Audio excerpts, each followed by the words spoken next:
Gratcast 132 is underway. I'm apparently carrying the show on my own today, and the sound effects are not in my headphones, so I can't hear anything. What do we have, Andrea? Ernie just had a little... Hello, everyone saw Ernie for a moment relaxing. Oh, Ernie will be coming on screen here shortly. Apparently he made a brief sneak peek in the early goings.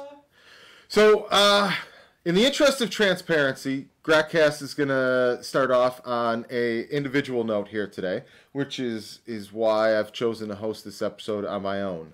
So, as everybody knows, we've got the Night to Inspire event coming up on May 10th, and as a eager, excited person, and somebody who wanted to have a cool prize for the grand prize of our event, I immediately came up with something that I would want as a grand prize. As a lifetime Buffalo Bills fan, I've tried to go to games each year, but I've never ever been in a position to afford season tickets. It's something I always look forward to having someday. So when it came time to come up with a grand prize for the event, there really was no second option. Gratwick, me personally, I wanted to buy a pair of season tickets and donate them to the event to raffle off for charity because I thought it was a prize that I would want to win. So I was hoping other people would want to win that prize as well. Unfortunately, I didn't think about whether or not there was any kind of hurdles or issues of if I buy a pair of season tickets and I want to give them to somebody, I assumed I was free to do so in my overzealousness. Luckily, the Buffalo Bills gave me a notice to help me understand that you're not allowed to give away Bills tickets as part of a charity raffle, apparently, or at least not promote the fact that you're going to give away Bills tickets as a charity raffle. And they were nice enough and just said, hey, you can't do that. We understand why you want to do it and for the kids and that, but we just have a zero tolerance policy on doing that. And they actually gave me a really great working example of why this decision exists and is held to the standard that it is. So if the Buffalo Bills decide to have Pepsi as the official sponsor of the Buffalo Bills and they pay a bunch of money for that exclusive sponsorship, and then Coca-Cola goes and buys a whole bunch of Bills season tickets and they give them away to charity or use them as charity raffles and things like that, that looks like Buffalo Bills are playing both Coca-Cola and Pepsi on both sides of the fence, and it creates conflicts of interest for them. So as a general team policy and statement, they don't allow it to happen at all. So we are no longer giving away Buffalo Bills season tickets, and instead we are working on putting together a package of comparable value of Buffalo experiences. 2 tickets to this place, 2 tickets to that place, 2 tickets to another place, all sorts of different parts and packages to create a Buffalo night out for you and someone else as part of our grand prize for the Night to Inspire event. With that, we are giving away a whole bunch of different pairs of VIP tickets this week. Each one of the different brands and sponsors and people associated with the Night to Inspire event will be raffling off or giving away a pair of VIP tickets on their page. All you have to do to be eligible is share the ticket link and comment on the post, and each one's going to pick a winner by Friday, and we're going to give out a whole bunch of VIP tickets. Who are the other guests we're having this month? We do not have our young audiences of Western New York. Our April guests. Yes, we are. Have we confirmed that young audiences? Nope. Okay, so we will be asking young audiences of Western New York to join us on next week's Gratcast. We hope that they will accept our invite. And I was going to put this off to the next item, but Andrew's I move fast. Set me up for it. A few people, as we've planned the event and we're moving forward here in all of this, they've asked me, why this charity? Why Young Audiences of Western New York? I've never heard of Young Audiences of Western New York. What does Young Audiences of Western New York do? Well, these are all really good questions, and there's something I want to take a few minutes to answer here directly, so I can share this, and anyone that wants that answer will all have it from the same place. I specifically chose Young Audiences of Western New York because it's the charity that I felt would have had the most impact on my life. Sorry. It was a tough time for a cough. Okay, we're gonna move forward from that, and I'll talk about Young Audiences of Western New York and why I chose that charity at another time. Moving on to a different note, I should be. Do you want to just come on and join the show, dear? No. Now you don't want to? I coughed. I apologize, everyone. I understand, but I'm over here trying to carry the show by myself, and I was trying to make. I was set up to make the Fox News guy pun, but I can't remember his name. Ernie probably knows, but I can't think of his name. I'm just gonna go ahead and do it again live. The guy that got fired. What's his name? I don't know. I'll be on the Cold Front Report this week at some point, and let's just bring Ernie Green on. We've got a guest this week.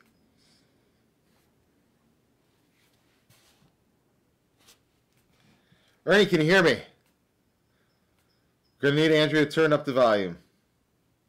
Turn up the volume, Andrea. There, She's too busy coughing. She turned up the Ernie in my headphones. Ernie, I'm going to need you to bail out this Gratcast here with. By the way, can I say one thing before we start? Sure. I love how it shows a picture of us, and you are literally blocking me in the Gratcast, which is probably what's best for all females involved to not rape them. And am I blocking you in the picture? Totally blocking me in the picture. Like it's like literally behind you. Oh. That's okay. It's probably the best thing for all parties involved. I don't sit on the other side, Ernie. It just doesn't go down like that. No, you don't sit on the right. You sit on the left. I get it. Yeah, it's my spot, and apparently that was your spot during that photo. But that was a sweet photo I had to grab there when we were looking for him from the weekend in Vegas. Ernie Green is a man of many talents and a well-traveled man. Ernie, you've been a comedian. You're an insurance salesman. You were a sports writer at an interesting point in time during Buffalo sports history. Have I missed any of your many talents? You're an amateur boxer. I'm not an amateur boxer. I mean, I go to the boxing gym. You sound like American Pie when Oz is like, oh, I know what they say. There goes Oz, this kick-ass lacrosse player. And I also play football, by the way. But that's what you made me sound like man, many hats. But I think you got it all. Yeah, I was a writer for many years. I still dabble once in a while. I have an article on the Niagara Gazette website this week about Wheatfield native Adam Clendenning, who played in the Game 3 and 4 of the Blue Jackets playoff series against Tampa. So nice. You guys should all go there. Yeah. Dude, Buffalo seems to always be kind of a hotbed pipeline for hockey talent. There's been a few. I mean, obviously Patrick Kane, but yeah, Todd Marchand in there was a great hockey player. What the heck's that guy's name who played for the Lightning? I mean, not the Lightning.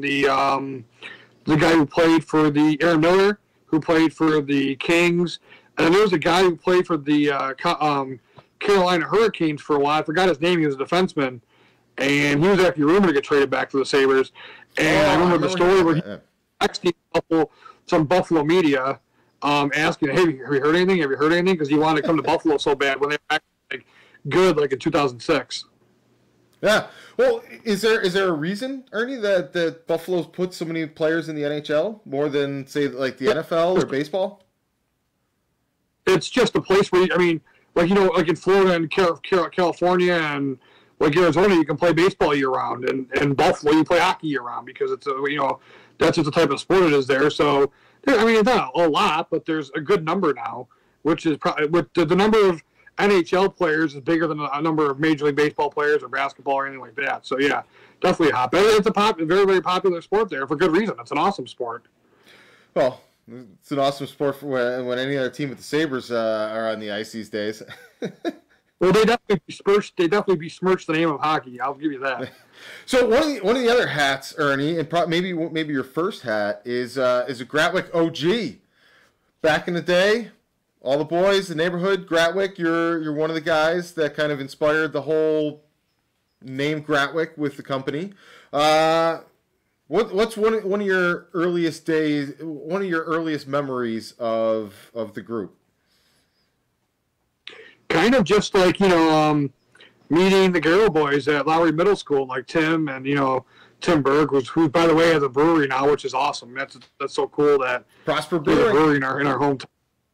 Yeah, and I can't wait to go there. And it's just, meeting all those guys through school and whatnot. We just, we developed a bond it's kind of cool that it's continued to this day where you have so many close friends where, there's groups of people, there's maybe 3 or 4 group of people, but I can, there's like 7, 8, 9 of us who still talk and hang out. And I think that's really, really cool. Yeah, and even though it's branched to different corners of the country and all of that, there's still the spider web of connections and contacts and everybody staying in touch.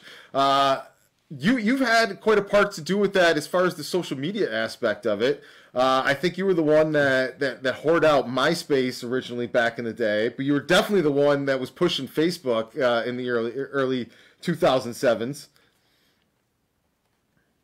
Yeah, that was probably me. I'll give you that. It was just, I forgot the reason why. I think somebody younger than me got me involved with it, so I'm like, oh, this is better than MySpace. Let's get a group going and, get it from there. That's the famous last word. I kind of miss MySpace. MySpace has a lot of different cool features, Pick your own music and those ridiculous surveys.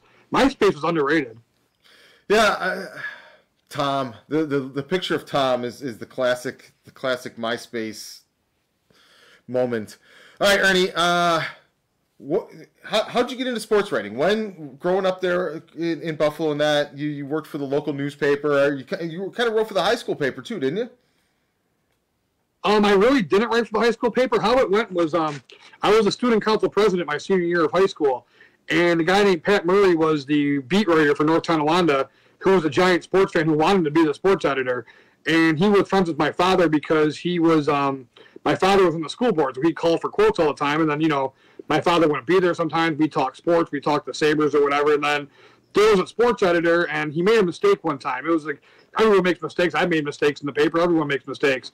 And he made this mistake, and me being a dummy 17-year-old kid, I go, Pat, I can do a better job than that, because I'm a dumbass 17-year-old. And then Pat got the sports editor job, and he's like, hey, remember when you told me you can do a good job? Do you want to try this? I'm like, sure. Like, what do you say? You got to put money where your mouth. Yeah, exactly. You already put the money where your mouth is. You got to cash the check your mouth made. So I just kind of started from there, and it took off. I just loved it. I was a history major, and I discovered sports writing. I'm like, this is awesome. Like, I absolutely love this. So one of the periods of time that I remember and recall fondly of you being a sports writer was following Baby Joe Macy during his rise to prominence in the boxing circle. Where kind of share with everybody where that kind of took you and where you got to go in your life and all the different people you were able to meet from following kind of the hometown sports star. When I started covering him, he was just beginning to get some mainstream attention. Like, he would be kind of so I started at the news full-time in 2001, and I met him in 2000. We were doing a little bit, but he was just doing small shows in New York State, and then, like, he'd be like the 3rd or 4th match on an HBO card, an ESPN card, like on Tuesday Night Fights, that's like a step up. You go from ESPN fights, then you go to Showtime or HBO, which he eventually did.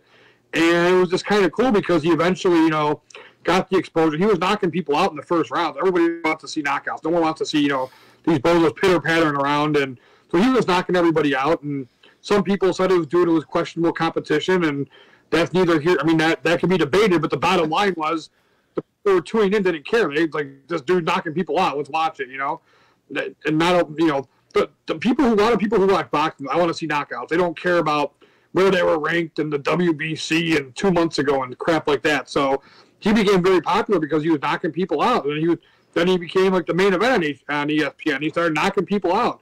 And then he was the main event on an HBO card called the Night of the Young Heavyweights in Buffalo against a guy named DeVarrell Williamson. And the first 2 fights were 10 rounds, the guys slapping each other around. But then Macy came in and knocked the guy out in a minute and a half. He was an instant star. People wanted to see him. So, I mean, he had huge crowds. I ran into a historian named Lee Groves. He's one of the biggest boxing historians ever. And he said that fight, he was there. That's actually where I met him. He's a good friend of mine to this day. And he said that was the second or third loudest arena he's ever heard in his entire life in terms of boxing. I mean, he's been covering boxing for 40 years. So that's pretty crazy and a feather in the cap. So that took me to covering his fight. Were you there that night? I was there. I wrote the article. I remember, because the guy's nickname to Vera Williamson was Touch of Sleep. I think the lead to my story was a Touch of Sleep took a pretty quick nap or something like that. Because it wasn't even competitive. It was a minute and a half, and the second Joe opened up, it was over. Like, he just hit him with the right hand. They're kind of like moving around, trying to feel each other out. Then the second Joe opened up, it was over. Boom. So that kind of put him on the map, and HBO was in town, and that kind of led him to his bigger fights until the hematoma happened, unfortunately. So where was kind of the pinnacle of that for you as far as covering him and getting to go on that journey? Didn't you get to go to some like big HBO fights and stuff in Vegas to cover his career? We were at Madison Square Garden in New York City against a guy named Monty Barrett, which he won. Actually, he's undefeated, so he's won every fight. But then after that, he fought a guy named Vasily Girov in Las Vegas on the undercard of a Shane Mosley fight, which is funny because Vasily lives in Scottsdale, and a friend of mine now, which is just weird how life happens, you know? Yeah. But, I mean, LA Bay in Vegas in 2004 was where fights took place. Now they take place at the T-Mobile Arena, that brand new arena, but that was a big-time, like, fight. He was on the undercard, and he was positioned. He was the number one ranked contender in the WBC when the hematoma happened, which means either he would have eventually fought the WBC champion, which was Vitaly Klitschko, who was the lineal champ. The lineal champ in boxing, I mean, he was the guy who beat the guy who beat the guy who beat the guy. So he was 8,000 champions in boxing. So the lineal champion is the one that matters. Because there's 52. I think you and I have heavyweight belts now. I've collected a couple along the way. Yeah, exactly. So so there's so many of them. So the lineal champ is what matters, really. And he was going to fight the lineal champion. It was going to be a giant fight, and like that would have been the pinnacle. He was right. Either Klitschko would have fought him or would have had to give up the title, and Klitschko would have fought him. Absolutely. But that's how big he got. Like, people don't realize that. And yeah, was he positioned number one because he was a big moneymaker when nobody else was? Maybe, but he definitely earned that spot too because he won a bunch of big fights and people wanted to see him fight. He was Buffalo's third franchise for a while. He was Buffalo's third. Well, the way he was Buffalo's first franchise. How crappy the other two franchises are have been over the years. But yeah, you know what's funny is he. Go ahead, you go first. Oh no! Put a button on the story. He talked about that, and he really somebody just randomly gave him that name, and he never really felt comfortable with it until like he realized that he was outdrawing the Sabres. So it's like he had fights and he was actually doing better. He wasn't. I mean, he was pretty big in his heyday. People forget about that because it was 15, 16 years ago. Oh, absolutely. He was a legit heavyweight champion prospect. So you covered his career. You rose up through the boxing ranks, and then somehow Manifest Destiny got caught up in your veins, and you decided to head west. I've got to give a tease out to a long ago Gratcast episode called "We Left Our Ernie in Flagstaff," that documents Ernie's travels along the way and where he ended up in Mesa. So why'd you leave Buffalo? I don't. I prefer Mesa, but okay. It'll always be Mesa in our hearts, Ernie. So why did you end up moving away from the sports writing as it was kind of reaching a pinnacle in your early adulthood, and instead chose to go to Arizona? How'd it go down? I was burned out by sports in general, whether it was writing, whether it was a fan. I was just too involved in sports. I had to take a step back. I mean, I was just I was watching sports with friends, and I was covering sports. Like, literally my whole life was sports, and that sounds awesome, but at the same time, it was after doing that for 4 or 5 years, there was a burnout. It was just time to do something different. And I'm like, it's time for a change. Oh, he's back. Yeah, my phone. Someone called me like an idiot. I got someone called me. But anyway, so it was time for a change. It was time for a change for sure, man. Yeah, it was absolutely time for a change. And yeah, so I just my friend likes it. Hey, check me out in Phoenix. If you like it here, I'm moving to LA in 6 months. If you like it here, come with me and we'll hang out. And I just never left. I love it in Arizona. So you've really, I don't know, as someone that's known you for most of your life, you've kind of evolved into the person I know today, and really found yourself in Arizona. I think it's been great for you. I think you found another network of friends that's as good or as closely connected as what we have in the Gratwick groups of circles, and you found a lot of personal success in Arizona. How did you kind of get into boxing? Because I don't remember you really, I remember you covering boxing, but I don't remember you ever getting in the ring and doing boxing until you went to Arizona.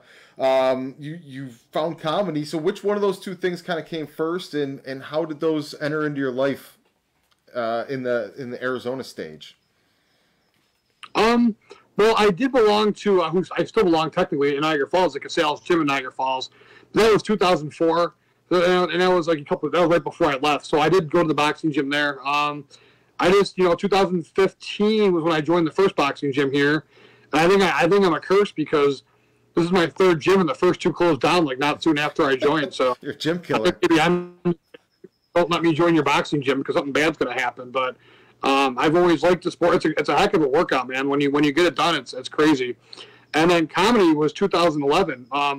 My good friend Joe Todaro, as you know, he started comedy, and I'm like, well, Sweatpants Joe, our Fight Club host. Yeah, he did it first, and I give him all the credit because had he not done it first, I would not have done it. And I was actually just looking, he goes, find a comedy school in Phoenix. So I looked it up the one day, and the guy, Tony Visick, who's my mentor, was actually in business with his old mentor. They've since moved on, but it was the exact same class, and I took it, and I went on stage, and it's just been, a fun ride ever since. It's been almost 8 years now, which is kind of crazy to think that I had a life before comedy. But yeah, Arizona's definitely done me good, and it's for myself, professionally and personally. So the comedy career, you've taken it back to Buffalo a few times. What type of comedy talent is in Buffalo as you've dipped your toe back in on return trips home? Oh, there's a bunch of great talent in Buffalo. One of the hosts, which I could say his name now, we'll talk about him more in depth later, Chris Gullo, who's one of our hosts for the May 10th show, is he was voted one year. One year he was voted the best best comic in Buffalo, I think, by Art Voice. So that's pretty good, and he's a great comedian, and he hosts all the shows. Him and I actually just did a show together in New York City, WrestleMania weekend, which was an absolute blast, man. We had fun. So he's a great comedian, he's a great host, he's a great everything. So he's great. A woman named Allie Brady, she's a fantastic comedian too. She's traveled all over the world, and there's a bunch of comedians. Brian Netzel's funny. Chet Wild actually moved to Los Angeles, so there's a great comedy scene there, and it's up and coming. So it's really good. Every time I do a show, I meet a new. Oh, hang on, Ernie. 1 second. I'm going to refresh here on this. We're getting a little audio punch outs. All right. Can you hear me again, Ernie? Yeah, I can hear you fine. I'll be able to hear you fine the whole time. Okay. No, well, after your call came in, the lips had knocked out of sync, so I just had to refresh the browser to get you back in sync. In sync, I like it. That's a good band. Oh, let's not get started on that.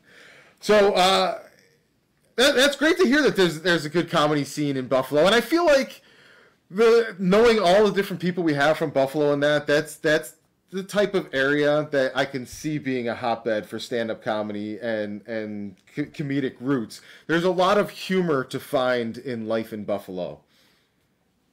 No, I 100% agree. The problem is there's not. The only problem is a lot of people don't have a lot of big sense of humor sometimes. You crack a. I remember Jim Norton, he cracked a joke on Twitter making fun of Buffalo. What a novel original concept. The comedian comes to town and badmouths the town he's in. That's just what comedians have done since Henny Youngman have done. That's what they do, and every other town laughs, but the people on Twitter went nuts on him in Buffalo. It's dude, calm down. He's kidding around. It's just he took offense to something so stupid. So I think a lot of people there need more laughter. Laugh. To be able to laugh at yourself, to be able to laugh at the situation, and And Buffalo really is an up-and-coming town again. It's on the ups. If you look hard enough, it's on the upswing. I don't think you even have to look hard enough, Ernie. Like the skyline's completely changing, and it's going to change drastically in the next couple of years from things I've heard. So it's everywhere. Well, you do take away the Pagulas have a lot to do with that, and good for them on their business side. But if you take away the Pagula, there's a lot of people I've met, like on social media, who are trying startup businesses, who are trying to, connect with places like San Francisco and places like Los Angeles. They're trying to really shrink the country to where Buffalo is not a bubble, where Buffalo is a big town for tech, in brand new industry, which every city needs, not just Buffalo. And if they actually allow these people that are trying to bring this in, the city into 2019, Buffalo's not going to be on par with all these towns. It's going to surpass all these towns because there's the talent and the drive there to make that happen right now. Oh, that's absolutely correct, and that's kind of what we're looking to tap into and be a part of with the Night to Inspire event. Some of the tech companies that you're talking about, Infotech Western New York helps cultivate all of them and provide support to all of these different tech companies, and one of them is Twisted Rope. Twisted Rope is an augmented reality company that's doing some cool stuff for the event for us, and we're hoping to bring a Buffalo experience style app to the community using some of their augmented reality features. So it's been amazing how much I've seen the change just from afar and the trips back and talking to people and the connections that we've made. I never realized there was a whole startup culture and a tech culture within Buffalo, and a lot of it has come about in the last couple of years from everything else that did start with the Pagulas, but it is most certainly spread, and it's now starting to, Ernie, finally, you're gonna love this. It's starting to finally spread towards the Niagara Falls region, and a lot of people are predicting that Niagara Falls is maybe 3 to 5 years behind where Buffalo is now on being the next real estate boom, and they're going to finally start trying to equal what's on the Canadian side of the water as far as entertainment and tourism. That's awesome.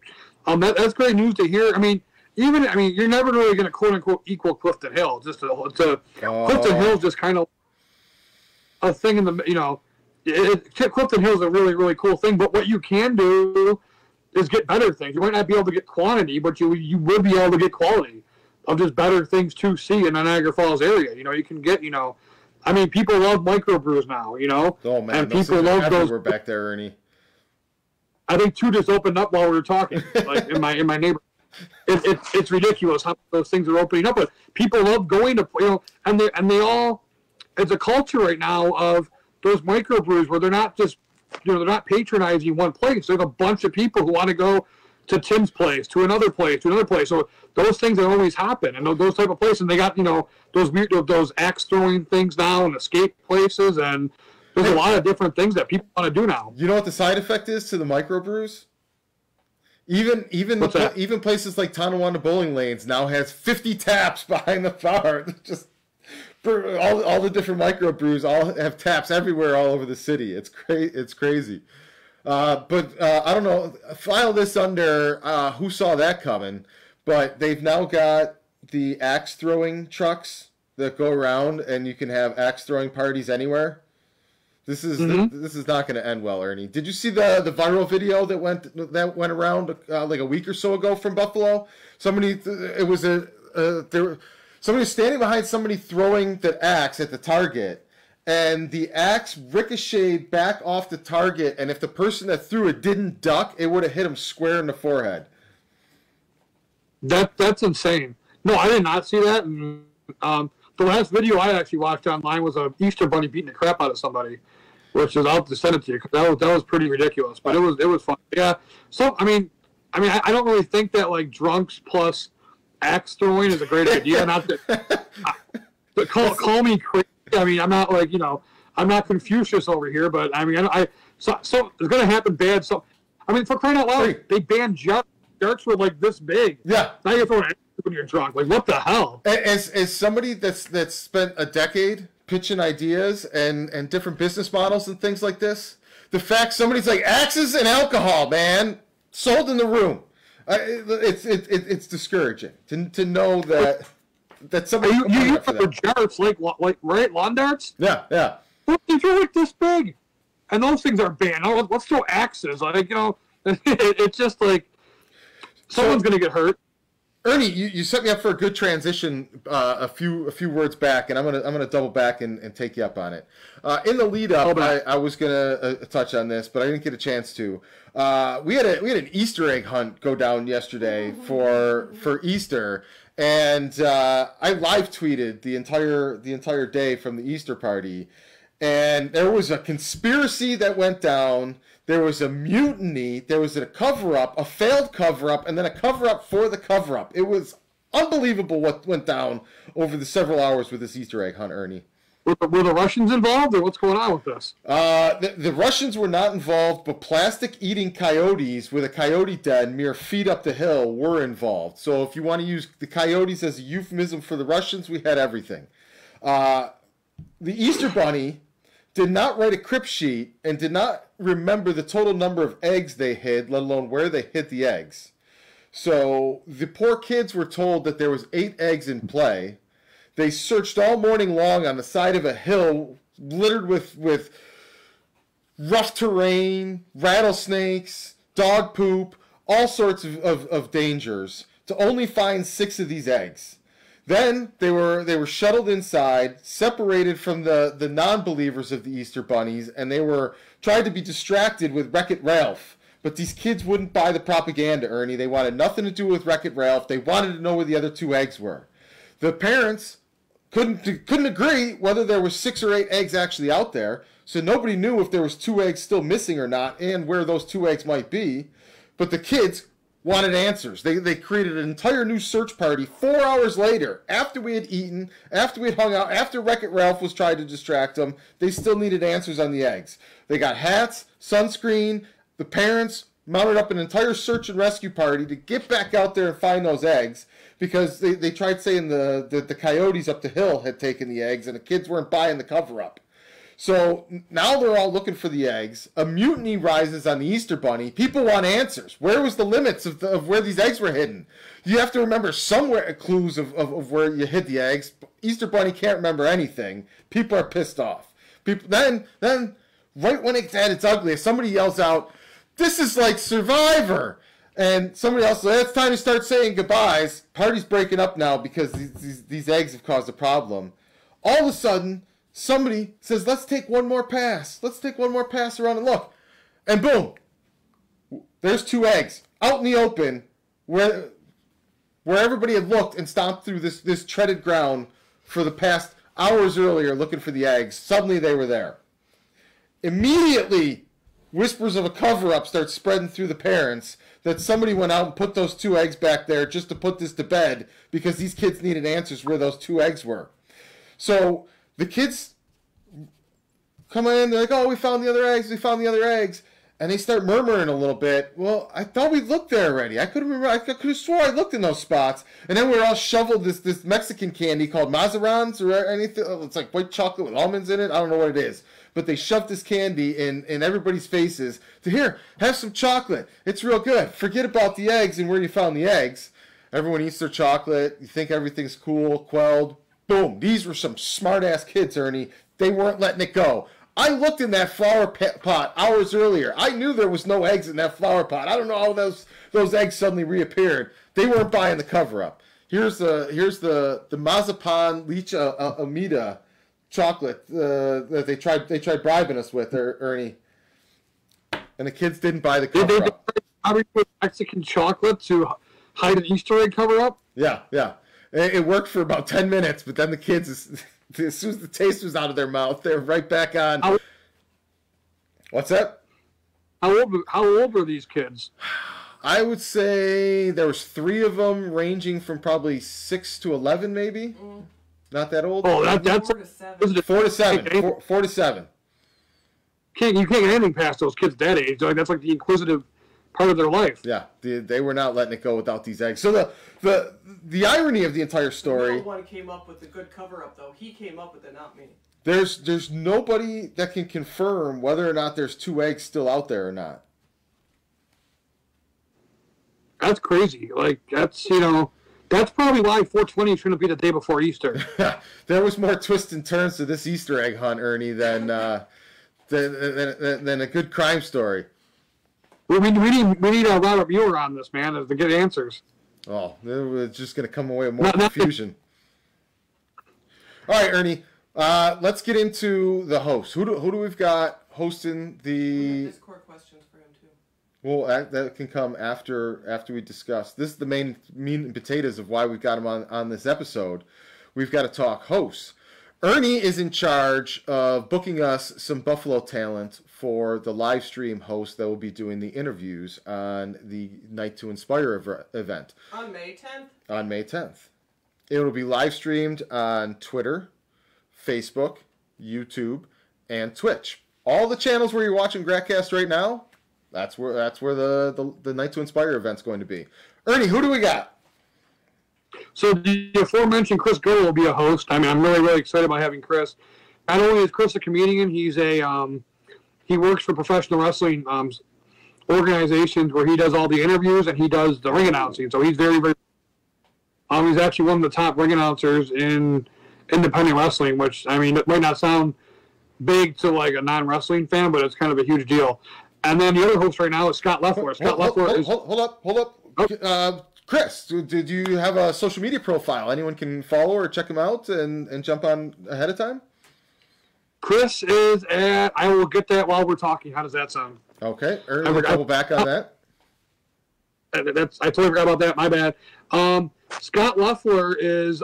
he's at Chris Gullo. CHRISGULLO. At Chris Gullo on Twitter. GULLO. Yes, Chris Gullo. GULLO on Twitter. And then... Chris with a C. He's GULLO on Twitter. Yeah, CHRISGULLO. Now, Scott Leffler is at SCOTTLEFFLER, and he is a what he does is he actually interviewed you back in the day about first timers, if you recall. So he's a radio host. He runs a kind of an all Western New York news thing now. He has a talk show. He's like a voiceover artist, and he's also gonna be he's been interviewing people longer than any of us have. So he's a very experienced person. He's a very talented person. So awesome. Those are the two main. We have a surprise third host that should be confirmed by the end of the day, hopefully, which will be awesome. A plethora of good hosts. A plethora of hosts, El Guapo. That is fantastic news. How do you know what a plethora is? How do you know what a plethora if you don't know what a plethora is? Well, it's better than almost being the San Juan, Ernie. Yeah. We have just enough gas to get to May 10th, don't we? You're not kidding on that one. So, Ernie, now, one of the cool things that we're doing here is each one of the different social media profiles associated with the event is giving away VIP tickets. So if you and your plethora of cohorts, or co-hosts, I should say, would like to put a post with the ticket link on there and give away a pair of VIP tickets to the event to one of your random followers that shares or engages with the post, feel free to join in on our VIP ticket giveaway this week. All right, we'll definitely get on that. It'll be a good time. All right, I'll just need to know the two names of the tickets for anyone that you guys give away VIP tickets to. So we each have 2 tickets each. Like I have 2 tickets, Chris has 2 tickets, Scott has 2 tickets, correct? Yes. Each one of you can share it on your page with the ticket link, and you know what? However you guys decide to give away the ticket links, the 2 tickets each. As long as the ticket link gets shared, get creative with it. And where can people... It'll be a culmination of the past 6 weeks. Culmination. What are we looking for? Where can they track down Ernie to beg for tickets? Ernie's got his Twitter handle right above his head. Which is above my head. Who's the fake Ernie Green? You don't want to know, man. The fake Ernie Green's something serious. Uh-oh. You think the Ernie Green with the Roman numerical reference to how many Ernies there are would have been proof enough that you're a real Ernie Green?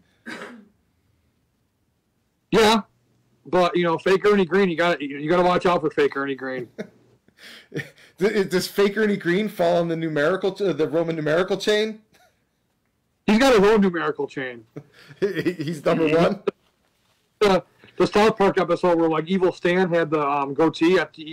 Real fake Ernie Green. He's got some things going on. All right, Ernie. So one of the other things with the live stream is you guys are going to have some little giveaways and stuff to pass out throughout the night. There's definitely going to be some Amazon gift cards. There's probably going to be some different other kind of gift cards from some of the donations and stuff that we've got rolling in. We'll have more information on that as the weeks unfold here. Maybe some socks. Sweet. Now, so I'm going to ask Andrea's opinion on this one. Should we ask Ernie his final curveball question of the interview before or after the Discord questions? After. It's always the last one. Well, it's always the last one of our questions. Yeah. Well, it's tradition, like the Rose Bowl. I thought that's the last It is thing we tradition. do. Okay, well, we're going to hit you with the Discord questions then first, Okay, Ernie. give me a second. No, I gotta open it. All right, fire away, man. I'm ready. Hit me with whatever you want. All right. Question number 1. I said you gotta give me a moment. Uh-oh. She's Okie dokie. Question number she's got 1. it. Here we go. Were you the class clown in school? Ernie, were you the class clown in school? I was actually very quiet, believe it or not, in high school. In my opinion, that's a question you might have to ask somebody else. But I didn't really discover my comedic voice until long after high school. I was kind of quiet in high school, so I would say You were class in 98, right? 97. 97. Oh, you were 1 year behind me. All right. I thought you were 2 years behind me. Right. So I remember Ernie as definitely a quiet person, but once you got to know Ernie was always a funny, talkative person, but within his own circle and comfort zone, which I would say I'm kind of very much the same way. But there was not signs that Ernie would someday be a comedian. I would have ever guessed until Ernie told me that he was doing it. And then it was one of those things that, looking back, you could kind of see, yeah, I could see how you ended up there. I that's probably fair. I know, and a lot of my friends have told me like the same thing. Like I can see you doing roast humor, which I love because I love insulting people. But they're like, we don't think you could be a good stand-up comedian. And one of my old roommate, my good friend Jeff, said that, and he came to my first show, and I did really, really well. And now I can hold that above him like the rest of my life. That he said so, kind of like a running joke with him and I. Ernie, this is going to be my yearly reminder of, at some point in my lifetime, I would like to see the video footage from the roast held at your house in the early days of when you moved to Arizona, and there was a birthday party thrown, and we all came there and did delivered roasts. Do you remember this? I remember, unfortunately, 'cause that was a complete. Can I say shit? Yeah, That was a shit show. You can swear. Where's this footage, Ernie? I'll talk to Ramsey about that. But actually, we are actually talking, since my 40th birthday party is this year, we're actually talking about doing like a real professional one and doing it right, because that one was kind of lame. So you might have to come back and do it again. I probably have better material at this time. Yeah, we all will. That was not a bunch of professional. I think that'd be way better done. Okay, next question. What comedians or comedians are you inspired by? Who are your favorite comedians, Ernie? No, that's a different question. Who inspires your style of comedy? Did you? Probably the late Greg Giraldo, because I liked how smart his comedy was. Like, he wasn't just like one-liners about like inappropriate things, and I have those. Don't get me wrong, but I just liked how he could have like a second or third level type of joke that made you think, that had involved with the news, and he was probably the person that inspires me the most. That's probably the most inspiring person I have. Every time I think about writing a joke, I want to challenge myself to where it's not just 3 or 4 lines, which you need. But I like to have the funny ones, which you need to think about and actually, have like when you have something to say, but you're also funny. Yeah. The worst thing that ever happened to stand-up comedy, Ernie, was Tosh.0. Culmination. Mike Garrow speaks in with culmination. Mike has chimed in with a culmination alert. Good. I figured he would. Tosh.0, while a funny show, has robbed the world of Daniel Tosh's stand-up comedy talents. He still, every once in a while, gets out there and does one, but not nearly as much as he would be if he wasn't doing Tosh.0. And much like Chris Rock had his moments, Eddie Murphy had his moments, I feel like Daniel Tosh was right at the cusp of being the top comic in the country, or maybe beyond that. And then Tosh.0 came along, and he's happy to just take that Comedy Central money now. I don't blame him, to be honest with you. I agree on all points involved there, to be honest with you, because he was one of my favorites. I mean, he still is one of my favorites. But yeah, he was absolutely brilliant, and I agree with you 100%. Andrea, next question while Ernie's rolling around the framing. Nice. Next question. Who do you like as a comedian you personally think is hilarious, but you would never do a show like that? Like, you wouldn't, either the material or the way they deliver it, but you think they're freaking funny. Who is a comedian that you think is funny but do not respect their style? No, I did not say respect. You are bad at is everyone seeing this? Is everyone seeing this fucking house debate here? Someone probably I would say probably like the blue collar generation, like Jeff Foxworthy and like Larry the Cable Guy and all them. I really, really like their comedy. But I'm from North Tonawanda, New York, and yeah, it's kind of rednecky, but it's not like Southern rednecky, like Marry Your Cousin rednecky. At least, I don't know. I mean, stories that I don't know, maybe, but I think that kind of humor I really, really like. I just could never do it, If you're a family tree don't fork, you might be a redneck. That's just not my style. But I respect the style because it's popular, and they're, and they also write clean, which is crazy. I mean, Jeff Foxworthy literally is like a Sunday school teacher. So the fact that they're funny and they can still be clean, that's a difficult thing to do, because anyone can write a dirty joke, but to make someone laugh with a clean joke is impressive. So I'm going to chime in with a question here that kind of piggybacks off that. In this modern age, how difficult is it to write material and to come up with stuff? And how much do you worry about, is this going to offend somebody? Is it going to be overly sensitive? Is the outrage generation going to take me down for this? How much does that play into your thought process when you're writing material? I've had jokes that I just stopped doing because, I had a joke that, I had to take a sexual harassment class at work, which is bullshit because I already know how to do it. That joke's completely out of my repertoire for obvious reasons. Even though you just busted it out here. Yeah. But I never talk about that on stage. You know what I'm saying? That's a joke. That's a type of joke that I think the tagline was, I even have references from my past 17 jobs. So stuff like that you don't say on stage because that stuff can be offensive now. But I mean, if you can write good jokes that aren't going to be offensive, honestly. You know what I'm saying? First of all, if you're self-deprecating, you're not going to. I mean, who's going to be offended by making fun of you? No one's ever I'm offended because Chris Hulbert made fun of himself. No one's going to be. Then you offend the person that matters most, Ernie. You offend Mom. You don't want to offend Mom's how about creation. that humidity? Yeah. Well, she can be offended for all I care. That I make self-deprecating jokes, but it's just, that's kind of my style. I like to riff off things that happen in the news. So, and I like to make, I just like to make a neutral spin on it. Like I said, one of my current jokes was everyone talking about, President Trump's I never said I'd make Mexico pay for the wall by check. And everyone's up in arms about that, And I'm like, yeah, of course you didn't say that. It's 2019. They're going to Venmo it, And that, and there's a joke, and everybody laughs at that. But it's that's a non. Didn't have the soundboard to save you with that one, Ernie. It's a non-partisan joke about a partisan subject. It's that's what we're making fun of. So it's just you can make fun of things and have a sense of humor about things without taking sides, and without offending people, and without starting World War III. Because God forbid you say anything on social media about anything politics related. Now you have 5,000 people with their fist in the air. I want to fight you because you're so wrong and I'm so right. And even though I never left my hometown of 10,000 people, I never met a minority before, I know everything about what's going on at the border in Arizona. Okay, gotcha, brah. All right, what's the next Discord question that we have? Last one. If you could see any comedian, alive or dead, on a live stage and you're in the front row, what comedian would make you the happiest to see? Translation: what backstage passes do you want to? You are awful at this game. Any comedian, live or dead. See how the game telephone doesn't work with you?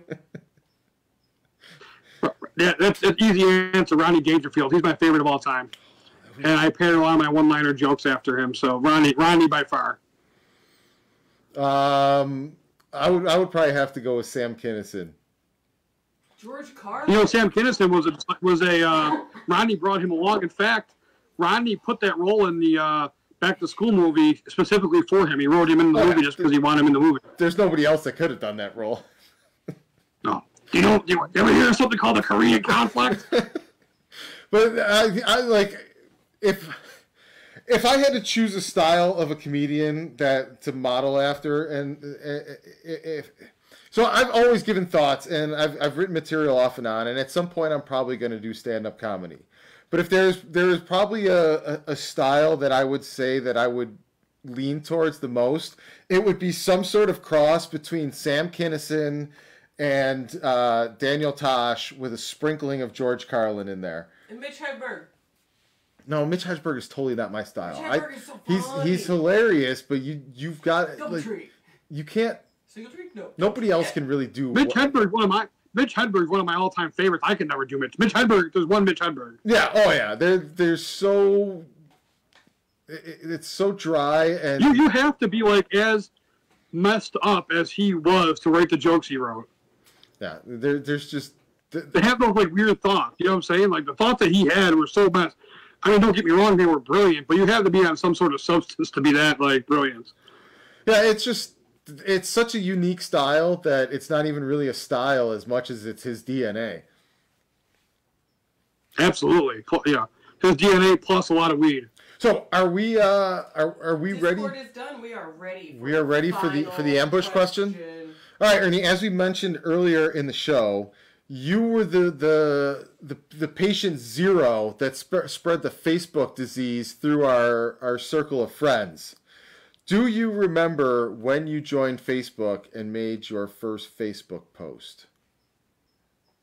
It was either late 2007 or early 2008. It was around there. It had been either like December 2007 or January 2008. And I'll tell you exactly why I joined Facebook, because somebody was coming to the Sabres Coyotes game from Buffalo. That was in January 2008. And they were like, I think it was my father or someone's like, oh, they want to meet up with you. And I had no idea who the heck they were. I'm like, oh, I'm like, yeah, sure. And then I'm like, who the hell is this person? So I actually joined Facebook specifically to look that person up. So it had been either, literally, that's the only reason I joined Facebook. Then I kind of like got on there. I'm like, oh, all my friends from Tempe are on, and I might as well add them and join them. That's kind of how I joined. Like, I had no intention. It just happened like exactly like that.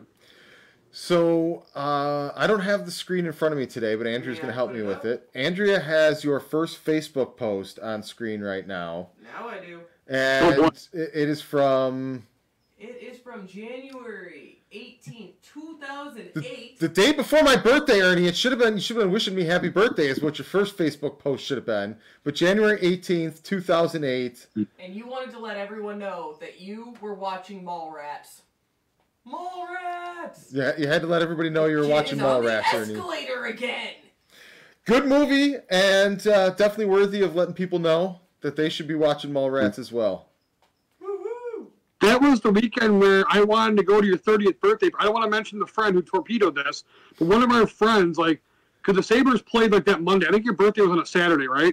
Your 30th birthday? I don't remember the date. It was on It was on or near the weekend. And the Sabres played that Monday in Phoenix. And somebody from back home, I'm not going to mention names, insisted they were coming to the point where they gave me money for the ticket and sent me their itinerary for the flight. They never showed up.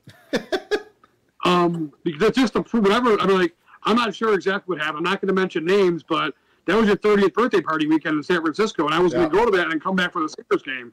And they said they were coming like that Friday. So I'm like, oh, I forgot it because the Sabres game was announced before your birthday trip, so I'm like, oh, that takes precedence, and it never happened. Well, Ernie, from what I've been told, my 30th weekend party in San Francisco was a great time had by all. Except you. Except me. That's the weekend I ended up dead in the bathtub for 3.5 days because some ghost injected itself into my soul at Alcatraz. Oh, yeah, I remember that. You were... The chill of death, Ernie. 1, 2, 3. For 3 days straight, I had no idea who was coming in and out of the hotel room while everybody went and partied up and down San Francisco in my honor. It's a great town. Yeah, I heard it was a lot of fun. Wear a coat. The craziest thing about San Francisco, aside from the ghost stealing that went on, was, and maybe you'll find this as absurdly humorous and pointless as I did, Ernie. When we were waiting in line for the boat to go to Alcatraz, they took your group picture with the Alcatraz backdrop. But when I say the Alcatraz backdrop, it was literally a pull-down backdrop of Alcatraz, while 90 degrees to your left was the real Alcatraz in the background with the same exact frame shot. So you could just stand there and take the picture of the real Alcatraz, or they had you turn to your left and stand in front of a fake backdrop of Alcatraz that was identical to what you were looking at. But they could charge you for the backdrop. I think somewhere in that, because the moment that picture was taken with that fake backdrop, that's when my joints started aching and hurting. By the time we got to the island, I couldn't stand up. Something happened with that fake backdrop, Ernie. It sounds like a setup to me. Well, it's definitely a setup. Wish I had them kids with me from the Easter egg hunt. They wouldn't have bought it. So we're wrapping up. Exactly. They would have probably solved the problem in 10 minutes. We're as good as new. We're wrapping up the show here, Ernie. I want to thank you for joining us, for accommodating a unique time this week. We've got obligations and commitments this afternoon, so Gratcast had to be done at an earlier episode. Hopefully next week we will be joined by YA-WNY. Young audiences of Western New York. And I want to thank Ernie for being a guest on the show. Max's Fight Club still happens with Sweatpants Joe. You have 2 questions for Discord just for you. So on Fridays. Ernie, but don't wrap up the show, sir. We're gonna get rid of Ernie, and then I've got a couple questions I've got to jump on here. Thank you, Ernie. Anytime, guys. My pleasure. Glad to do it. Thanks for being on the show, bro. And my pleasure, man. We'll look forward to seeing you on May 10th with some awesome hosts. I look forward to seeing everybody there, man. Come on out. Oh. Yep. All right. All right. Now, you owe Am I our done? Discord people some answers. The past couple Hang on, days- I got to get rid of Ernie here. He's still. Oh, he can watch. He's He still. can watch you scramble right now. Oh, there we go. You're on fire. Well, So, the past couple weeks, it's been kind of weird at the end, where we've gone extra long with people, or we've had people in studio, so we didn't want to have them stick around and wait while we did some questions. But we have a couple questions now okay. that, not too many, just a couple that Hang would on. like to be answered. Hang on. Discord question! Oh, no, that's why you were supposed to hang on, not. Whatever, dude. You're stepping all over me this episode, I am. dear. I'm coughing. I'm jumping ahead. I'm stopping you from leaving. Yeah. No. Oh, no. What? Now it's got me purchasing something. Uh-oh. Hang on here. That's why you never put your No. information automatically in your stuff. I'm trying to hit the X button on the ad, and it's trying to purchase and all they did is something. say purchase. Tricky. Discord questions. Alright, Gratcast, holy cow. Misery and Mayhem says, we just saw the first images ever of a black hole about a week ago, because Yes. we skipped our questions. I did see a. What other space images would you like to see, Chris? You like space stuff. I would absolutely love to see a supernova, an exploding star, and so there's some theories that the way the moon was formed,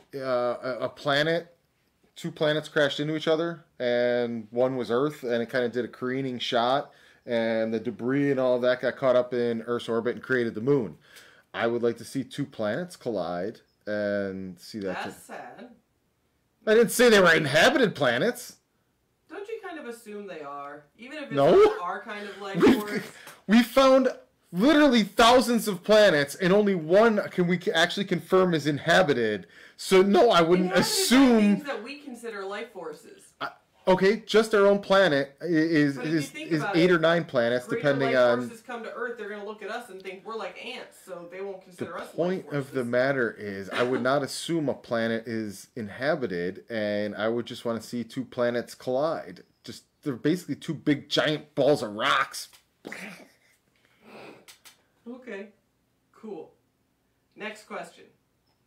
This is from Sammy. Okay, Sam. Sammy recently unsubscribed from her Adobe CC account because it was So did too I, Sam. expensive for something that she used very little of. She then had to find a new writing software because she updated her computer and the old software was no longer compatible. She checked Celtics, C-E-L-T-X, for those who don't know, which is now trying to nickel and dime everyone into a subscription. They all do. When it used Yep. to be free. Yeah, that used to be a great one to use. Now she found that Microsoft Office is also offering a subscription-based. Ugh. Her question is, do you think the future is full of subscription-based softwares, or will we ever see the pay once and have it forever software again? I don't think there's any long-term benefit in the pay once. And over time, I think you're actually... Long-term benefit to who? To the people who are selling it and making money off of every new version? Or to the people who are going to keep a computer for about 5 years and use the same stuff and not buy new versions because they don't need updates, but their stuff works? There's both sides to this coin, and neither side is an ideal answer. And that's... I'm going to use Madden as an example on this. No, I am, because it's software. It's software, and it's a perfect boiled down example. So Madden is for all intents and purposes the same game resold every single year. And there's few if any updates on it, and it's usually a 2 steps forward, 1 step back type of update approach. Now, buying that program every single year, and I have full access to it and all of that, great, but the program it's obsolete very quickly. But a subscription base where I can I can have access to it and I get all the updates and they just have to update it instead of buying it every year isn't ideal either, because the game only really gets updated once a year. So I don't know what the answer is, but I canceled my subscription for the same process, because $50 a month really starts dinging you on monthly bills. But once you've paid for it, and you have it.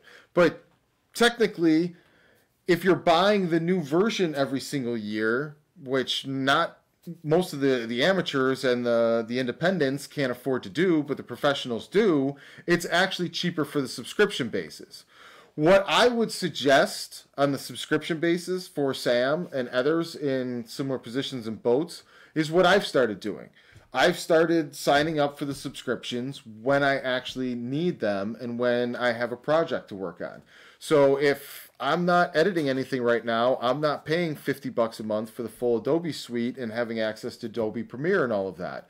But if I have a project come up that needs to be edited, $50 for a month to use it for this month, $50 for another month, and so on and so forth when I have projects is far less than the $1,000 or more it would cost me to buy Adobe Premiere outright. So I am substantially saving substantial money and also getting access to a powerful tool as I need it for projects and stuff like that. So I feel like a piecemeal subscription base is the best approach for people that don't consistently use the tools all the time. And if you are somebody that consistently uses the tools all the time, the thinking goes that you would buy the new version every single year because you're using those tools, and in which case you're getting it at a cheaper rate than you would if you bought the project outright. Seems so mean though, because if I buy it right now and I'm using it right now, I don't necessarily need all your new upgrades next year. I want to keep exactly the same thing, but next year they're going to charge more because we did things over the year. I didn't ask you to do them. I should have the option not to have to pay more for something or for the bare minimum. Like, remember how you'd get Windows Office or whatever, and it was a disc. It was a disc, you could put it on up to a certain amount of computers, and after that the disc was like null or whatever. It didn't Yeah, but the have thinking right goes is those things But are obsolete fairly quickly anyway. The next year. Dude, how many offices did you work at right after high school and college that They still had programs that you were laughing at because you had those in high school, man. Like, wow, you're a business. But they worked. They did everything they needed. They didn't upgrade until they were forced to. When it was like, everyone has to get the Windows 10 or Windows XP, which killed all everyone's computers. Like, there shouldn't be a force you to have to spend more money when you already have the product. It's your product. It's evil. I don't know. I wouldn't be able to afford Adobe Premiere if it was only buy it and you own it. I wouldn't be able to afford that expense, but I can afford $50 for the month every time I've got a project to do. $50 every single month starts adding up and becoming another bill. But on a project-to-project basis, I like the fact that I don't have to come out of pocket for the entire balance.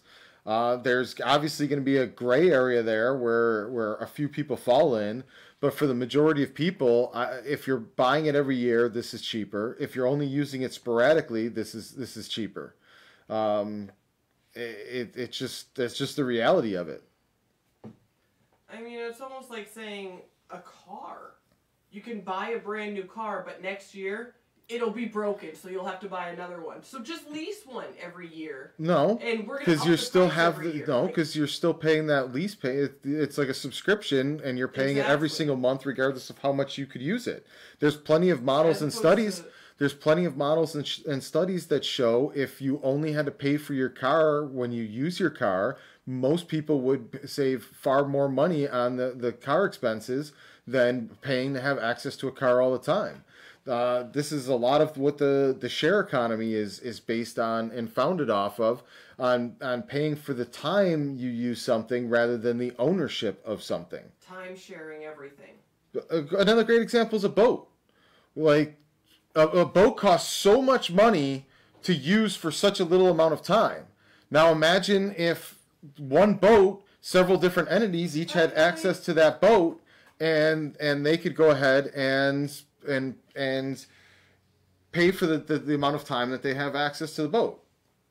Yeah, I mean, timeshares have a nasty reputation, and because usually they end up getting scammy pretty quickly. And the other issue is availability and scarcity. But if it's, which is kind of similar to subscription-based, availability and scarcity of support. It gets shady in its own way that stuff doesn't work, or, oh, you wanted that? You actually wanted the real thing? Well, you can pay more for that now. That we call an add-on. Huh. Like, say hi to Kelly. Kelly's joining us. Hey, what's up, Kelly? Getting some Gratcast in your afternoon. Heck yeah. We are ready to wrap up the show here, though, because we do have to head out. And we have a few other things we have to be doing. Got to rock them Amazon packages tonight. The day job. So, Chris, tell us, who is playing May 10th? May 10th, we will have Mom Said No. Mom Said No! Does Andrea have the graphic up on screen? I do. Oh, we got the Mom Said No graphic up on screen. And the big debut. The big debut of Paris Caliber. One of our Gratwick up-and-coming artists that we're working with and trying to offer support to her burgeoning career. She's a talented singer and songwriter, and this will be her first live performance, and we're excited to see her blossom.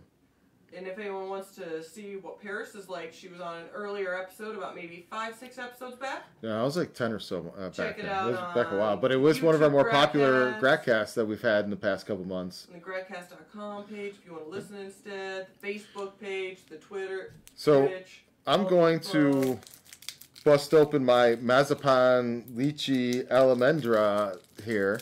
Yes. And you enjoy it. We're going to bring this Gratcast to an exciting conclusion. Next week, hopefully, we'll be joined by young audiences of Western New York.